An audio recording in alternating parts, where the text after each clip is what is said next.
ఈ వీడియో చూడండి. ఈ వీడియోలో ఆమె కావాలని ఇంటెన్షనల్‌గా అతని దగ్గరికెళ్ళి టచ్ చేయించుకుంటూ, ఆ వీడియోని తన సోషల్ మీడియా ప్లాట్‌ఫామ్‌లో పోస్ట్ చేస్తే అది వైరల్ అయ్యి, అతను సూసైడ్ చేసుకున్నాడు ఆ అవమానంతో. అంటే అమ్మాయిలు ఎలా తయారయ్యారంటే, వాళ్ళు ఫేమస్ అవ్వడానికి ఎంత నీచానికైనా దిగజారుతున్నారనమాట. ఏదైతే ఈ వుమెన్ విక్టిమ్ కార్డ్ అనేది ఏదైతే ఉందో, దాన్ని వాడుకోవడం బాగా అలవాటు చేసుకున్నారు. అది ఏ విషయమైనా సరే. సో, వుమెన్ కాబట్టి చాలా మీడియా ఛానల్స్‌లో ఫేస్ చూపించరు, కవర్ చేస్తారు.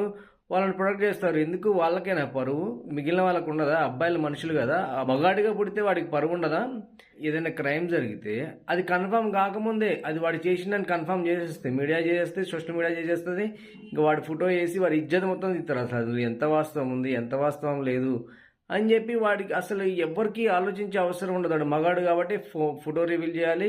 సో, ఆ ఫోటోని ప్రపంచం అంతా చూపించాలి. అంటే పరువు అనేది అమ్మాయిలకే ఉంటదా? అబ్బాయిలకి ఉండదా?